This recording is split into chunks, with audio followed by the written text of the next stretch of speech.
Well, this is Baruch. I'm here at the Tikkun Elevator Kollel, and we're reading this book, Who's Afraid of the Big Bad Jew?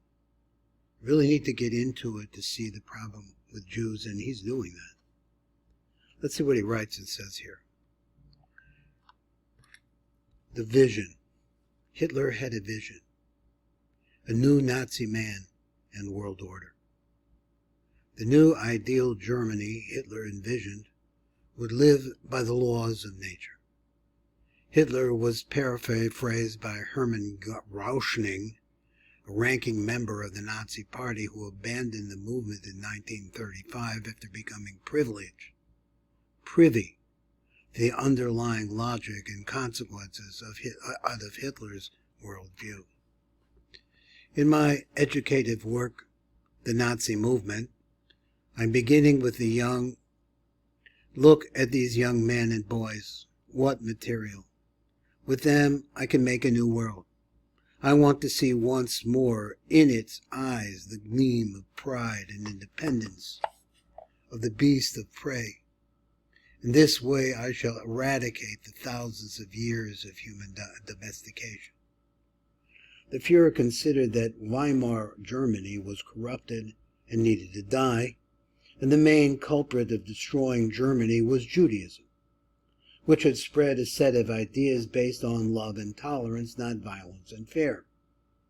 The defeat of Jewish ideas would usher in a new world order, though. This would come through historic struggle, which for the next 1,000 years will be described as decisive, and only for the victory of Germany, but for the whole of Europe, and indeed the whole world. Not just Hitler. While Hitler was the deadliest practitioner, Hitler's Weltanschauung was not original. Rather, much of his anti-Semitic worldview was already well known and popular in Germany. In the myth of the 20th century, considered after Mein Kampf to be the most important Nazi manifesto, the chief ideologue of the Nazi Party, Alfred Rosenberg, laid out this desperate need to reset European civilization by destroying what he characterized negatively as the human concept. The dogmas of an all-embracing love and of the equality of all human beings before God on the one hand, and the doctrine on the other of democratic human rights, founded neither on race nor on national honor. These humanitarian dogmas thus became the protector of all things in being inferior, ill, crippled, criminal, and rotten. A nation whose central ideas was instead honor and duty would not deserve decadence. And criminals, let's see if I can get this in here, and criminals, but would eliminate them. Judaism and the Jews had altered the world's core values. As a result, it had become impossible for man to revert to a world based on nature's laws of honor, power, and even savagery, without having to grapple with an inner conscience and a God that demanded that he overcome his base nature. In other words, the Jews had imposed humanity on mankind. This was the mighty clash of opposite ideological titans on which the Nazi Weltanschauung was founded. Out of the confrontation between the human concept and the honor concept, a new age of mankind could arise. Only the destruction of these Jewish ideas would allow the evolution of mankind through the struggle, the conflict. Exterminating the Jews would wipe out the debilitating ideas and values of ethical monotheism. The people of culture permits no one the right to assess its creations as good and bad, true and false, Rosenberg argued. This honor ideology was not a secret. Young Germans were indoctrinated in anthems like this. We are the joyous Hitler youth. We need no stinking Christian virtue. Our Führer is our savior and future. The Pope and Rabbi shall be gone. We wish to be pagans once again. Genocide was meant to recalibrate mankind by reverting its worldview. So the Nazis did not fight simply to conquer lands, but also defeat morality. They committed atrocities to conquer the human feelings within themselves. They directed the worst of these atrocities at the people they blamed for having invented the idea. The overwhelming success of Jewish values and its worldview in influencing Western civilization over the past 2 millennia demanded that Hitler make historical reckoning. Now here is another enemy. That's what we got here. Christianity. Hitler understood that the Jews invented the human concept, but their success in impacting the world was not single-handed. It was entirely consistent that Hitler considered Christianity an enemy ideology as well. It was a Jewish ideology, not just because its founder, Jesus, was a Jew, but because its core values of God, love, equality, brotherhood, compassion, and so on were Jewish. Hitler dismissed the Bible as Jewish mumbo-jumbo. In this ideological war, Hitler saw Christianity as the prime conveyor of Jewish ideas and values in the world, and so it had to be challenged and defeated. Although Christian anti-Semitism had thrived in Germany for more than 1,000 years, and the Christians, as we know, God bless the Pope, he hates us.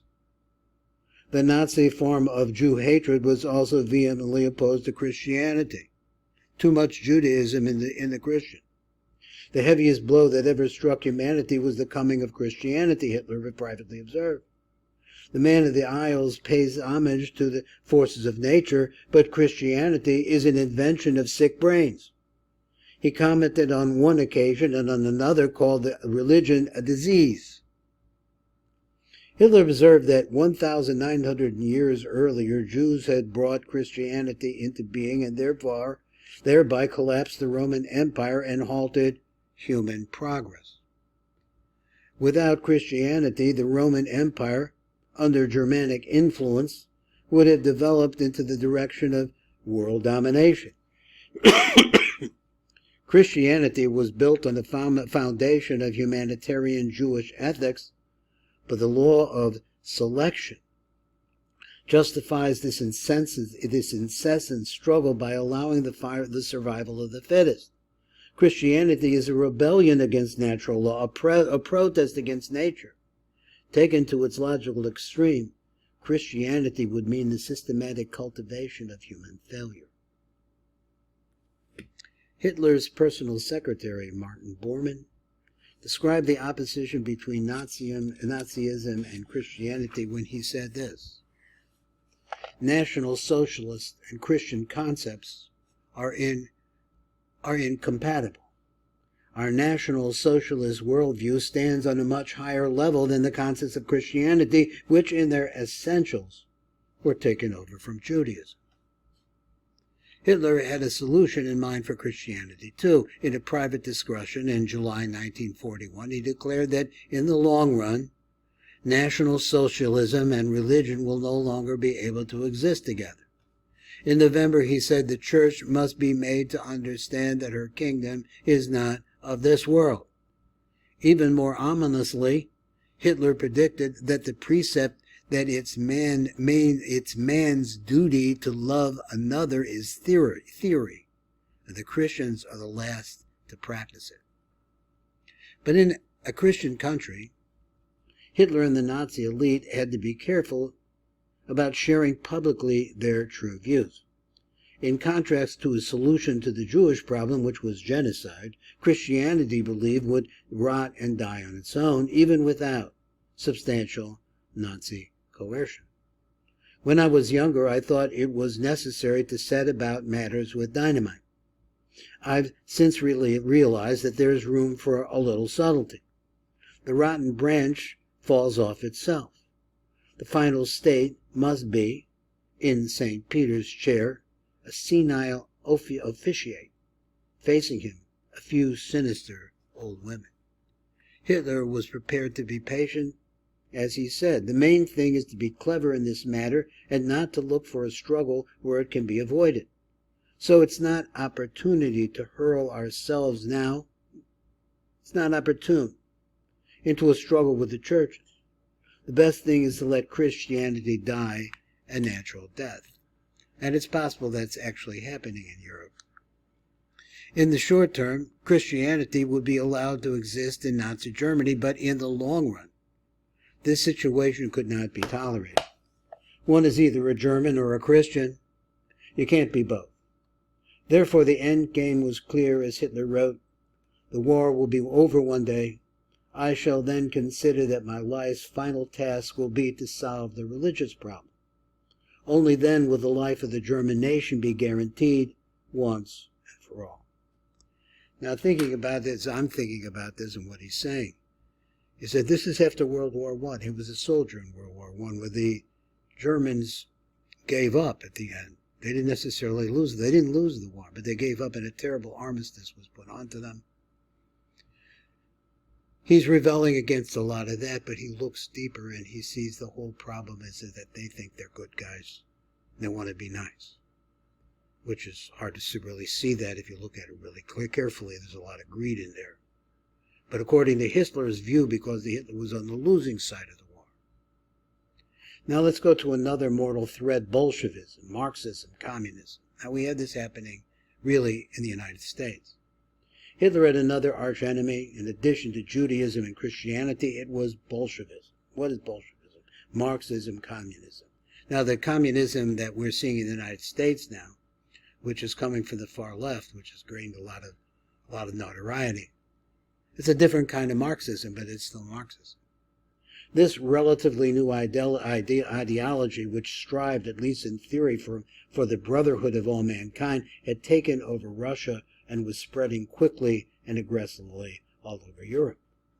Hitler considered Bolshevism/communism another Jewish ideology, not just because its founder, Karl Marx, was a Jew, or because so much of its leadership, like Leon Trotsky, were Jews, but because it was another successful deployment of the concept of human concept. The notion of universal brotherhood was to Hitler simply Judeo-Christian humanitarianism gone bad, minus God. Of old it was in the name of Christianity. Today it's the name of Bolshevism. Yesterday the instigator was Saul, King Saul of the Jews. The instigator today, Mordecai. Saul was exchanged into St. Paul and Mordecai into Karl Marx. So all of this was known to the Nazis.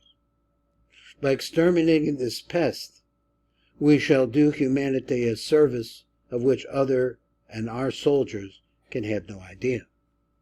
Just as Hitler saw Judaism and Christianity as revolts against the laws of nature, so was Marxism. The Jewish doctrine of Marxism rejects the aristocratic principle of nature and replaces the eternal privilege of power and strength by the massive numbers and their dead weight. If, with the help of the Marxist creed, the Jew is victorious over the other peoples of the world, his crown will be the funeral wreath of humanity. Addressing an audience in Munich, Hitler stated, "Economically, he, that is the Jew, dominates the peoples. Politically and morally, he subjugates them. Politically, he accomplishes his aims through the propagation of the principles of democracy and the doctrine of Marxism. From the ethical point of view, the Jew destroys these people in respect to religious and moral considerations. Anyone who is willing to see that can see it, and no one can help the person who refuses to see it. Just as Judaism and Christianity could not exist simultaneously with National Socialism, so did he believe that Bolshevism was an ideology that must be completely destroyed.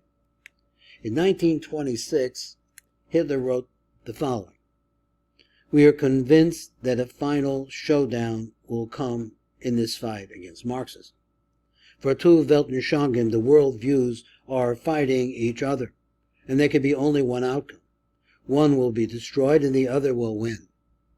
In March 1941, a military directive went out instructing the German army to kill all Russian education officers of the commissars, rather than consider them legally protected POWs. Why? Because this struggle is one of ideologies and racial differences, and will have to be conducted with unprecedented, merciless, and unrelenting harshness. The Russian commissars are the bearers of an ideology directly opposed to National Socialism. There the commissars will be liquidated. Faced with criticism for this brutal behavior, Field Marshal Keitel clarified these scruples. So let's see how Hitler works on the concept of scruples. These scruples, the ethical desire to protect Russian POWs, accord with the soldierly concepts of a chivalrous war. Here, in this war, on the other hand, we are concerned with the extermination of an ideology. That is why I approve of and defend this measure to kill the officer POWs. In July 1941, Hitler stated unequivocally that what matters is that Bolshevism must be exterminated. Moscow, as the center of the doctrine, must disappear from the earth's surface. Hitler's three mortal enemies were connected ideologically, and he was consistent in his thinking on them from the start of his career until the end. Because the Russian battle was against an ideological enemy, Hitler emphatically had stated already in June of 1931 that only an anti-Semite is a true anti-communist. So this is Baruch, so it's another sheer, this tremendous book. Here we talk about Hitler's chosen people. The irony of an anti-Semitic insight is from the book Who's Afraid of the Big Bad Jew. This is Baruch Fleischman, Tikkun Elevator